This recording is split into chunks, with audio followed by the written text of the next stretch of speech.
Siapa kau makhluk dari kegelapan? Aku Nyai Blorong, Ratu Ular. Aku tidak bermaksud jahat. Kau akan melayaniku. Legenda Nyai Blorong bukan tentang mencari kaya, tapi tentang pilihan hidup yang berani dan risikonya. Dalam cerita rakyat Jawa, namanya sering disalahpahami sebagai jalan pintas menuju kemewahan. Padahal, di balik kisah itu tersembunyi peringatan tentang ambisi, tanggung jawab, dan konsekuensi yang harus ditanggung manusia. Legenda ini tidak mengajarkan cara mendapatkan harta, melainkan mengingatkan setiap pilihan memiliki harga, dan tidak semua kekayaan membawa ketenangan.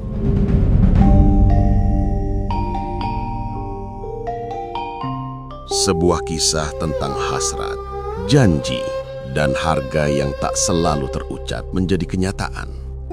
Kisah pesugihan selalu menarik untuk disimak. Dari pesugihan tuyul, babi ngepet, sampai pesugihan Nyi Blorong. Pesugihan atau mencari kekayaan dengan jalan pintas, dengan bersekutu dengan makhluk gaib, bagi sebagian orang adalah jalan cepat menuju kekayaan duniawi.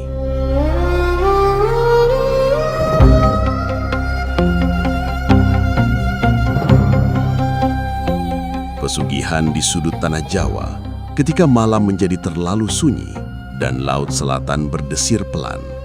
Nama itu masih disebut dengan suara setengah berani, setengah takut. Nama yang tidak diwariskan lewat kitab resmi, melainkan lewat bisik orang tua kepada anaknya, lewat cerita warung kopi, dan lewat kisah orang-orang yang konon pernah berhasil. Namanya adalah Nyai Blorong. Bagi sebagian orang, ia hanyalah legenda pesugihan.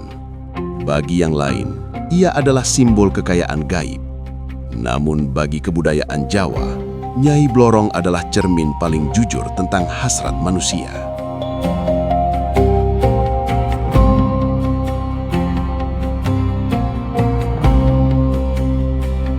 Ketika hidup terlalu sempit, pesugihan tidak lahir dari kemewahan. Ia lahir dari keterdesakan, dari sawah yang tak lagi cukup memberi makan, dari utang yang menumpuk, dari keluarga yang terhimpit keadaan, sementara dunia seakan tak memberi celah. Dalam kondisi seperti itu, kerja keras terasa lambat, doa terasa jauh, dan harapan mulai mencari jalan pintas. Di titik inilah, kisah Nyai Blorong mulai masuk ke hidup manusia. Nyai Blorong tidak digambarkan sebagai makhluk yang menyeramkan, justru sebaliknya. Ia hadir sebagai perempuan berparas indah, berwibawa, tenang. Dari pinggang ke atas, ia tampak seperti ratu. Dari pinggang ke bawah, tubuhnya berubah menjadi ular besar bersisik hijau keemasan. Dalam simbol Jawa, ular bukan makhluk jahat. Ia adalah lambang perubahan, kecerbikan, dan kekuatan hidup yang berbahaya bila disalahgunakan. Nyai Blorong tidak datang menghantui. Ia menunggu, dan manusia sendirilah yang datang membawa keinginan. Perjanjian yang tidak pernah sederhana. Tak ada cerita pesugihan tanpa perjanjian. Dan tak ada perjanjian dengan Nyai Blorong yang sederhana. Kadang syaratnya berupa laku tertentu, kadang berupa pantangan, kadang berupa kesetiaan batin yang tak boleh dilanggar. Yang menarik, harga sesungguhnya hampir tak pernah disebut di awal.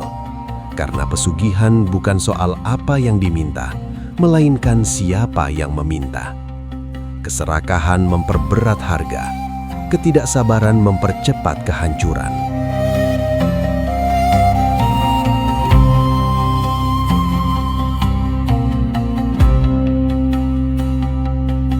Banyak kisah rakyat menceritakan hasil yang menggiurkan. Usaha tiba-tiba maju, emas mengalir, nama seseorang naik dengan cepat.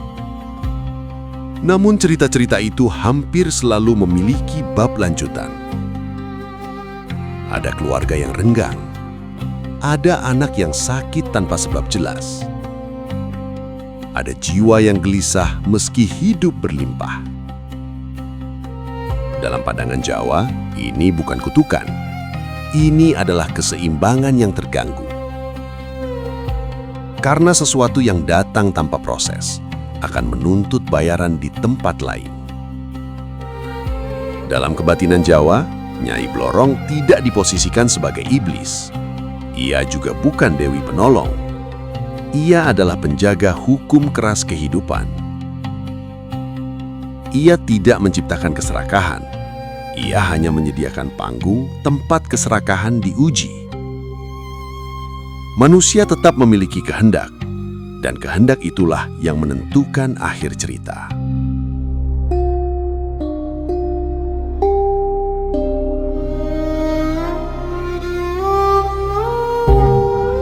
Jika diperhatikan, Nyai Blorong tidak pernah muncul tanpa manusia. Ia tidak memburu korban, manusialah yang mencainya. Karena sejatinya, Nyai Blorong adalah refleksi. Ia memperlihatkan wajah manusia ketika keinginan mengalahkan kebijaksanaan. Ia menunjukkan bahwa kekayaan bukan sekedar angka, melainkan beban tanggung jawab batin. Hari ini, sedikit orang yang mengaku mencari pesugihan, namun esensinya tetap hidup. Keinginan sukses instan, menghalalkan segala cara, mengorbankan nilai demi hasil cepat.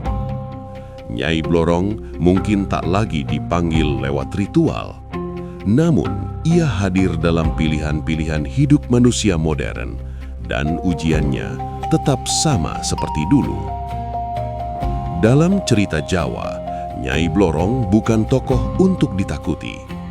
Ia adalah peringatan yang dibungkus mitos, bahwa jalan pintas selalu punya harga, bahwa kekayaan tanpa kesadaran akan menggerogoti pelan-pelan, dan bahwa musuh terbesar manusia bukan makhluk gaib, melainkan nafsunya sendiri. Nyai Blorong tidak memaksa siapapun. Ia hanya membuka pintu. Manusialah yang memutuskan apakah akan melangkah masuk atau memilih jalan yang lebih berat, namun lebih selamat. Bagaimana pendapat sedulur tentang sosok Nyi Blorong Ratu Pesugihan? Tuliskan komentar Anda di bawah. Jangan lupa like, share, dan subscribe untuk kisah sejarah Nusantara lainnya. Sampai jumpa di episode berikutnya.